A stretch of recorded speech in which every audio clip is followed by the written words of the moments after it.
how have you seen your guys bounce back from the last game, just practice wise and approaching everything? It's been good. Watched tape, learned, got on the court, got better. Great attitudes, and excited about the challenge we have tomorrow night.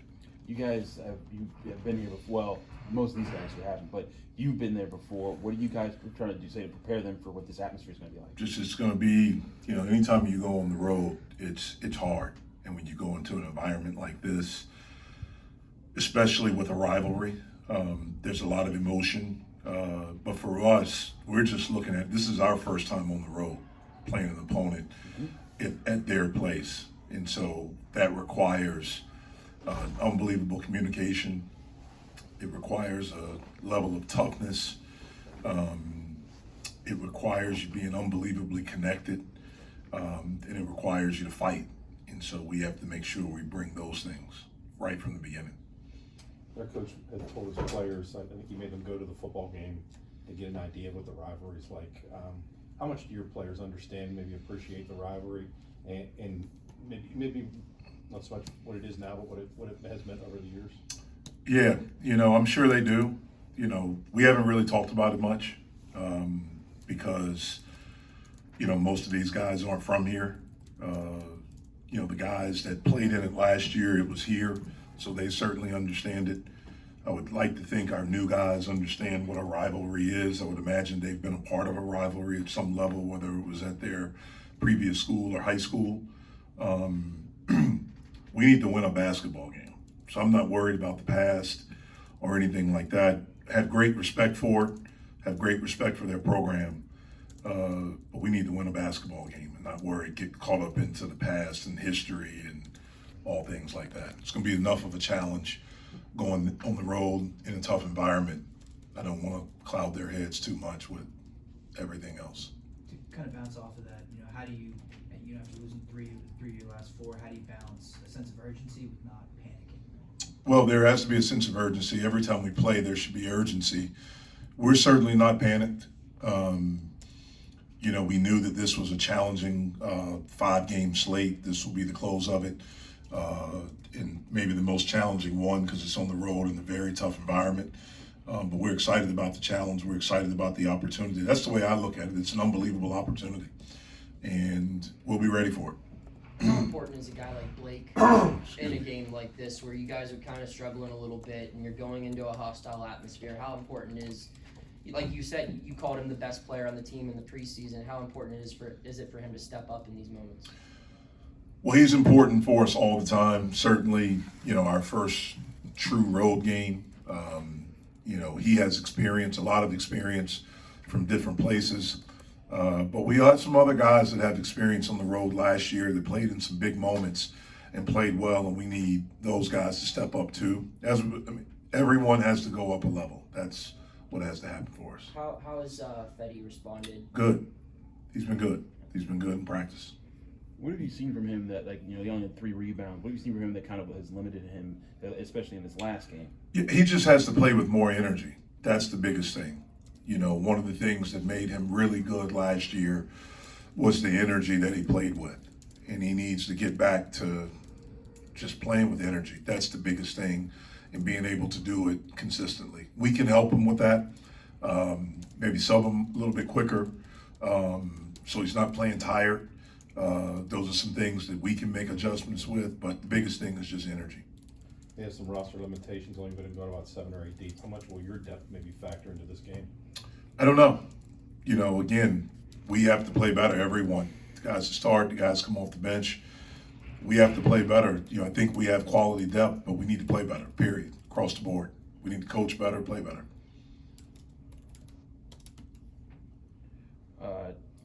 Jeff, with Bub and Jalen, this is also going to be big for them in a hostile environment because a lot of, with their jobs as a guard, and Ish too, with their jobs as guards, is communicating in a loud place. That gets harder. How do you coach that to prepare for that kind of situation? Just try to talk about it, maybe try to simulate some stuff in practice. Our huddles are going to be huge. Them getting, feedback from us in real time, breaks, out of bounds, free throws, and then them being able to communicate that with the group of, that's out there with them. we have to be at a high level with that. Do you think the changes that have taken place in college sports with realignment, the portal and everything, and how guys just aren't really around at one place for a long time anymore, do you think that kind of takes away from rivalries, like you said, where you're not sure how many guys even really understand the importance of the backyard brawl? Do you think that that's kind of taken away from it? I think they understand the importance. I didn't mean to. Yeah, I think they understand the importance. I just think from what you just said, I don't know how, you know what I mean? It's not like you've been at a place for 3 years and you've played these guys and, you know, you understand. That's what's different about college athletics, period. Right. So I definitely think our guys understand it. You know, they, you know, knew about football. We've played them in different sports, and it's a big deal. So they know about that, and I think it means a lot to them. But I do think with all the change in college athletics, it changes it a little bit. It feels a little bit different. I mean, I think, what do they have, like 3 guys back from last year? And so they'll have a lot of guys that are new in this as well, just like we will. So we'll see. Do you, I mean, as a guy who played at one of the most tradition-driven programs in college, does that kind of upset you a little bit that stuff like this isn't as meaningful anymore? Does it upset me? I don't know if it upsets me. It's just college athletics is different now. It is way, way different. Me, I'm ancient. I'm a dinosaur now. Even 10 years ago, it's very, very different. There's some things that are good about it, and there's some things that are not good about it. But it's just different. And so it doesn't upset me. It's just different. What are the things you feel are good about it? I think these kids have more opportunities now. I think that part of it is good. I think for the student athlete, just having more opportunities, you know, being able to capitalize on your name, your image and likeness. I would have loved to have done that. I would have loved to have had that opportunity when I was in school. You know, being able to like having some freedoms to do that didn't matter to me back then. I mean, I thought about it one time, but my dad talked some sense into me. But just, you know, with that, like those are the things that make it a little bit better. There are more, you know, my sport's very different because there are more opportunities to play basketball than there are for any other sport. You know, we don't compete against, when we recruit or whatever, we don't just compete against West Virginia or Syracuse or Notre Dame or whomever. We're competing against the G League. We're competing against two-way contracts. We're competing against overseas. We're competing against overtime. We're competing against all these different factions. And so there are more opportunities for young people to play basketball and to, you know, have a chance to achieve their dream. I think that's some stuff that's good.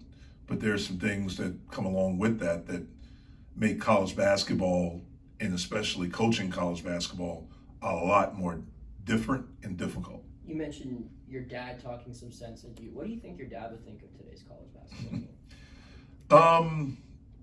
That's a great question, because once he got out of it and went to the pros, he didn't really think about it that much, except for the team that I was coaching and when my brother was at App State. That would be interesting to think what he would think about it. I don't know. I honestly don't know. For all the things you just mentioned previously, how much of that affects redshirting? I mean, is that now pretty much limited to somebody's injured, as opposed to maybe a developmental thing or a way to maybe preserve a year of eligibility? Great question. Yes. Listen, you as a coach, you don't know what your roster is going to be. So back when I was or even let's take me as a player out. When I first started at VCU, you could kind of build a roster. Like my first year there, they used to have a rule, the 8-5 rule. So when I took over as head coach, my first year I only had 8 scholarship players because we were only allowed to sign 3. Like that was a stupid rule, but you had to go through that. But you were able to stack, you were able to build. You had a freshman that eventually became a senior because he knew that if he transferred, he was going to have to sit. They didn't want to do that. Also, I don't think guys were that much of a hurry to get out. They fought through stuff a little bit. If you didn't play as a freshman, maybe you'd stay and work harder and understand you have to work harder. You have to do things a little bit different. That's out the window now.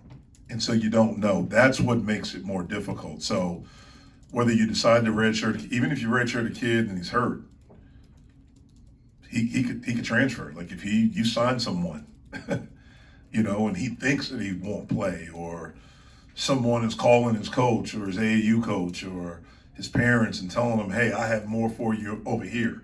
If you decide to leave, I can give you this or whatever. So it's different. It's very, very different.